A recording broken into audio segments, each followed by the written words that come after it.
तो आज हम इतिहास के एक ऐसे दौर में चल रहे हैं जो हमें ले जाएगा मध्यकालीन दक्षिण भारत में, जहां दो महाशक्तियां थीं, विजयनगर और बहमनी। ये सिर्फ दो साम्राज्य नहीं थे, बल्कि एक तरह से दो अलग अलग दुनियाएं थीं जो लगभग 200 सालों तक एक दूसरे से टकराती रहीं। बिल्कुल, और सहयोग भी करती रहीं। और इस पूरी प्रक्रिया में उन्होंने दक्षिण भारत की जो शक्ल है वो हमेशा के लिए बदल दी। सही है। ये कहानी सिर्फ राजाओं और लड़ाइयों की नहीं है, ये संस्कृति, कला और एक ऐसी विरासत की है जो आज भी हम्पी के खंडरों में और बीजापुर के गोल गुंबज में जिंदा है। तो चलिए, हमारे पास जो स्रोत हैं उनके आधार पर इस कहानी की शुरुआत करते हैं विजयनगर साम्राज्य से। जी। तो विजयनगर साम्राज्य, इसकी स्थापना हुई 1336 में हरिहर और बुक्का नाम के दो भाइयों ने की थी। लेकिन ये सिर्फ एक राजनीतिक घटना तो नहीं थी, है ना? नहीं। मतलब इसके पीछे एक बड़ा मकसद था। उस वक्त दक्षिण भारत में ऐसा क्या माहौल था कि एक नए साम्राज्य की जरूरत पड़ी? ये बहुत अच्छा सवाल है। देखिए, उस समय दिल्ली सल्तनत का जो प्रभाव था वो दक्षिण की ओर बढ़ रहा था। कई पुराने हिंदू राज्य या तो खत्म हो गए थे या बहुत कमजोर पड़ गए थे। तो एक तरह का राजनीतिक और सांस्कृतिक वैक्यूम, एक शून्य सा पैदा हो गया था। अच्छा। हरिहर और बुक्का, जो पहले काकतीय और फिर होयसल साम्राज्यों में अधिकारी थे, उन्होंने इस शून्य को भरने का मौका देखा। और उन्हें संत विद्यारण्य से प्रेरणा भी मिली थी। जी, आध्यात्मिक प्रेरणा। तो ये साम्राज्य सिर्फ जमीन जीतने के लिए नहीं बना था, बल्कि एक पहचान, एक धर्म और एक संस्कृति को बचाने के मिशन पर बना था। और इसकी राजधानी तुंगभद्रा नदी के किनारे हम्पी में बसाई गई। बिल्कुल, जिसे हस्तिनावती भी कहा जाता था। मतलब ये एक तरह का कल्चरल रेजिस्टेंस मूवमेंट था जिसने एक साम्राज्य का रूप ले लिया। हाँ, आप ऐसा कह सकती हैं। और ये साम्राज्य काफी लंबा चला। इस पर 4 अलग अलग वंशों ने राज किया: संगम, सलुवा, तुलुवा और फिर अरविडू। जी, क्रम से। लेकिन जब भी विजयनगर का जिक्र होता है, एक ही नाम सबसे पहले आता है, कृष्णदेवराय। ऐसा क्या खास था उनके शासन में कि 500 साल बाद भी उन्हें सबसे महान माना जाता है? कृष्णदेवराय जो तुलु वंश के थे, वो एक कंप्लीट पैकेज थे। अच्छा। वो एक शानदार मिलिट्री स्ट्रेटेजिस्ट थे। उन्होंने अपने सबसे बड़े दुश्मनों, मतलब बहमनी सल्तनत के उत्तराधिकारियों और उड़ीसा के गजपतियों, सबको हराया।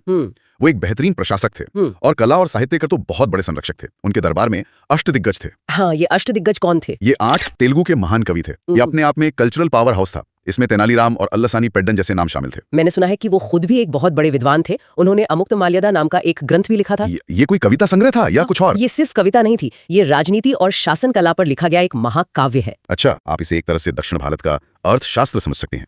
इसमें एक राजा को कैसा होना चाहिए, उसे प्रजा का ध्यान कैसे रखना चाहिए, राज्य की नीतियां कैसी हों, इसका पूरा ब्यौरा है। कमाल है। इससे पता चलता है कि कृष्णदेव राय सिर्फ एक योद्धा नहीं बल्कि एक विजनरी लीडर थे। बिल्कुल। इतने बड़े साम्राज्य को चलाने के लिए एक मजबूत एडमिनिस्ट्रेटिव सिस्टम भी चाहिए होगा। स्रोतों में नायक प्रणाली का जिक्र आता है, ये क्या थी? ये विजयनगर की प्रशासनिक व्यवस्था का सबसे महत्वपूर्ण हिस्सा थी। इस प्रणाली में साम्राज्य को प्रांतों में बांटा जाता था। हर प्रांत का प्रमुख एक सैन्य कमांडर होता था, जिसे नायक कहते थे। ओके। उसे अपने इलाके से टैक्स वसूलने और एक सेना रखने का अधिकार होता था।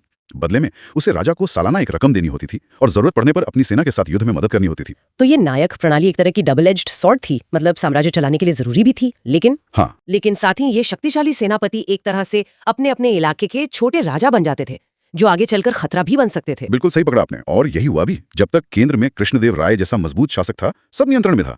लेकिन जैसे ही केंद्रीय सत्ता कमजोर हुई, यही नायक अपनी स्वतंत्रता के लिए लड़ने लगे और साम्राज्य के पतन का एक बड़ा कारण बने। और कला और वास्तुकला की तो क्या ही बात है। हम्पी के मंदिर जैसे विट्ठल स्वामी मंदिर और वहां का पत्थर का रथ आज भी देखने वालों को हैरान कर देते हैं। सही कहा, वो सिर्फ पूजा की जगहें नहीं थी, वो साम्राज्य की शक्ति और उसकी समृद्धि का प्रतीक थी। और इस समृद्धि ने दुनिया भर के यात्रियों को अपनी ओर खींचा होगा। बिल्कुल।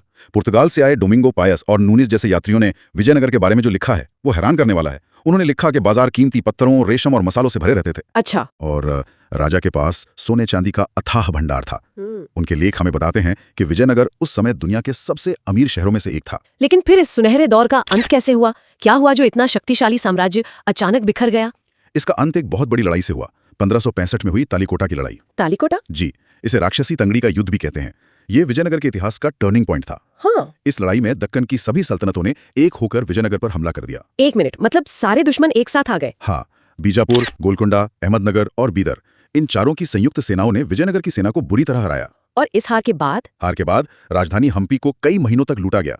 उसे ऐसा उजाड़ा गया कि वो फिर कभी अपने पुराने वैभव को हासिल नहीं कर सकी। तो विजयनगर के पतन का कारण बना तालीकोटा का युद्ध। जी। और ये युद्ध लड़ा था दक्कन की सल्तनतों ने मिलकर। लेकिन सवाल यह है कि ये शक्तिशाली सल्तनतें आई कहां से?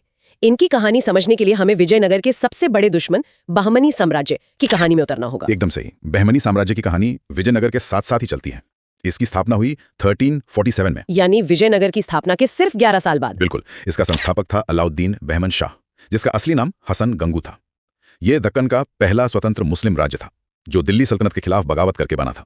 तो ये दोनों साम्राज्य लगभग एक ही समय पर जन्मे और एक दूसरे के पड़ोसी थे। और जैसा कि अक्सर पड़ोसियों के साथ होता है, इनके बीच रिश्ते अच्छे नहीं थे। नहीं थे। इनके झगड़े की मुख्य वजह क्या थी? इनके झगड़े की सबसे बड़ी वजह थी रायचूर दोआब। ये कृष्णा और तुंगभद्रा नदियों के बीच का बेहद उपजाऊ इलाका था। अच्छा, इस पर जिसका कब्जा होता उसके पास पैसे और ताकत की कोई कमी नहीं रहती। ये आर्थिक और सामरिक दोनों ही तरह से बहुत महत्वपूर्ण था। तो ये रायचूर दोआब उस जमाने का क्या कहें इकोनॉमिक पावर हाउस था। एकदम सही शब्द है। ये सिर्फ खेती की जमीन नहीं थी, ये इकोनॉमिक इंजन था। इस पर कब्जे का मतलब था पूरे दक्षिण भारत की तिजोरी पर कब्जा। और इसी के लिए इन दोनों साम्राज्यों के बीच करीब 200 सालों तक युद्ध चलते रहे हैं।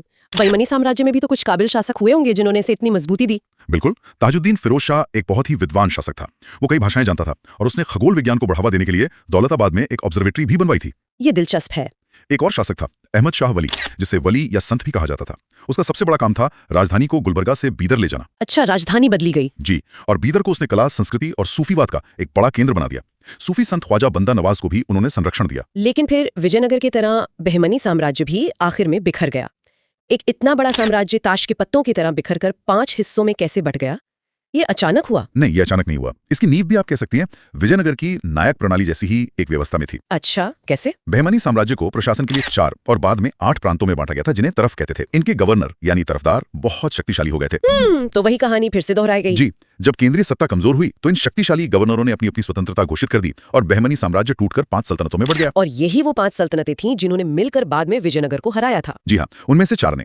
ये 5 सल्तनतें थीं बीजापुर की आदिल शाही, गोलकुंडा की कुतुब शाही, अहमदनगर की निजाम शाही, बरार की इमाद शाही और बीदर की बरीद शाही सल्तनत। इन सब सल्तनतों की अपनी अलग पहचान भी बनी होगी। बिल्कुल, ये सिर्फ पॉलिटिकल स्पिन ऑफ्स नहीं थी, सबकी अपनी एक अलग पहचान बनी। जैसे कि कुछ उदाहरण दे सकती हैं? जरूर। जैसे गोलकुंडा अपने हीरों के व्यापार के लिए दुनिया भर में मशहूर हो गया। अच्छा, कोहिनूर हीरा भी वहीं से निकला था। जी, वहीं की खदान से।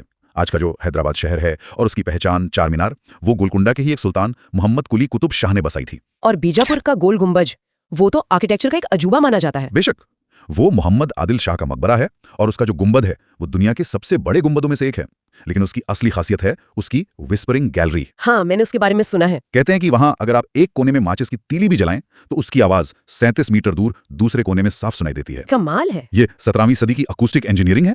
जी। तो ये सल्तनतें भले ही आपस में लड़ती रहती थी, लेकिन इन्होंने कला, वास्तुकला और संस्कृति का एक नया दौर शुरू किया। तो अगर हम इस पूरे दौर का सार निकालें, विजयनगर और बहमनी और फिर इन 5 सल्तनतों का, तो इनकी सबसे बड़ी देन या लेगेसी क्या थी?